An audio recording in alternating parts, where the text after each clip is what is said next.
Hey, welcome aboard. It's another edition of a quick take for Teague's Take, where me and JT get a breakdown, a play for you, and actually talk about some serious technique or breakdown or something. But whatever it is, hey, we're going to go ahead and get right into it.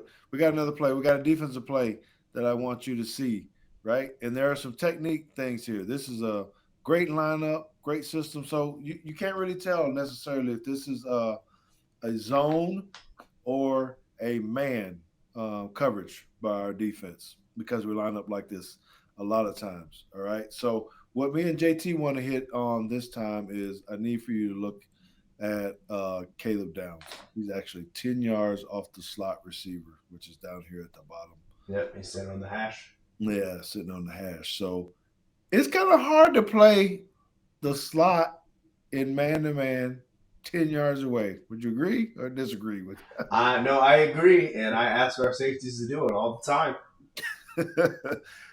So it takes a little bit of skill, especially when you got someone running at you. So I really want to just look at, don't worry about the what they're running or what they're doing. In the end, what you need to know is that we're in some type of man free here. The corner at the top is a man, corner at the bottom is a man, and Caleb Downs is a man. So I want to start with Caleb Downs because I think he does an excellent job. Right. Again, he's playing man to man on the slot. JT, I hated it. I hated playing man to man. And I shouldn't say I hated it. I just knew that they got so many ways to go. You can go out, you can go under, you can run a post, you can run a corner, you can run. See, the world is your oyster. The whole route tree is open just Yes. by alignment. So I need y'all to watch what happens here when JT hits the play button on what actually happens here. So he's playing man. Now, he makes a tremendous play on this, right? Um, I like to call this a catch technique. That's what we Hmm. used to call it back in the day. I'm not sure what they're saying right now. So he's kind of sitting flat footed. Well, Saban's still there, so I'm sure they're still calling it catch technique. Yeah. So, he's sitting flat footed. There are some dangers with that because if you're not backpedaling even at all, even though you're way far away from him, the only thing I would say, and it's because of his cushion, right, JT? You got a great spot right there that he didn't need to turn. I would just begin to get nervous if he pulled that down or pumped it or something that he wouldn't be able to cover him if he ran past him. That's the only. Well, I think maybe this will help you out. If you look at Jalen Key, the top Yep. safety, I believe. At least this is my terminology. I believe he's using a cheat technique, and he's actually getting to the middle of the field. So I think this is more cover one than zero. So when this ball's thrown, you can see where Jalen Key is. So if he had turned it up, I think he had help, which is One why he hundred was able to percent play agree.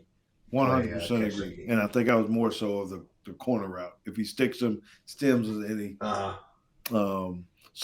But I think it's totally awesome. His footwork, his patience. He's looking inside. He's cluing the quarterback. He knows the pass. Sets his feet.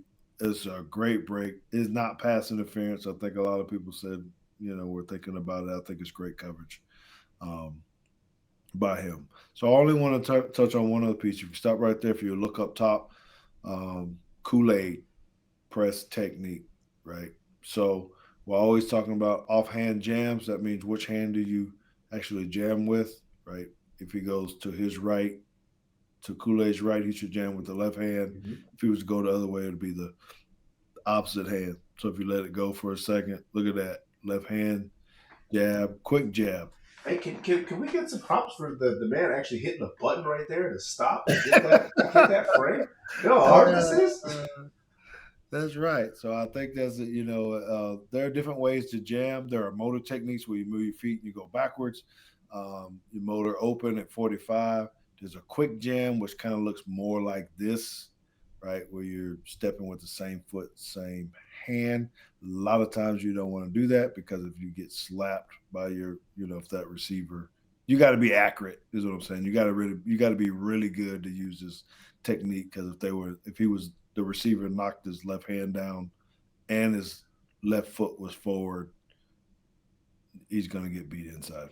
Um, but I think he executed the technique well up top here. So uh, hats off to Kool-Aid for making a great play too. Anything I'm missing that you want to, any quick little tidbit you want to give about press technique and how difficult it can be? No, I mean I think this is textbook here. So if you're a high school athlete looking at this, this is exactly how you want to be able to play it. Turn and run, stay on the upfield shoulder, eyes on your man. To give him no window. I mean, you can only see their feet here, but they are actually stride for stride. He's synced up so well that they're hitting the ground at the same time. I mean, I don't think you can play press any better than that right there on that play. Yeah, so these are the improvements that we got to continue to make with our whole defense and secondary, because when you can lock down like this, it's going to make it difficult for the teams that like to throw the ball. So, great job to the team for that. Please don't forget, hit subscribe, like, hit the bell so you know when these are going to be dropping each and every week. Only here on YouTube, where JT and I will give you guys the quick takes on the film breakdowns. See you guys next week.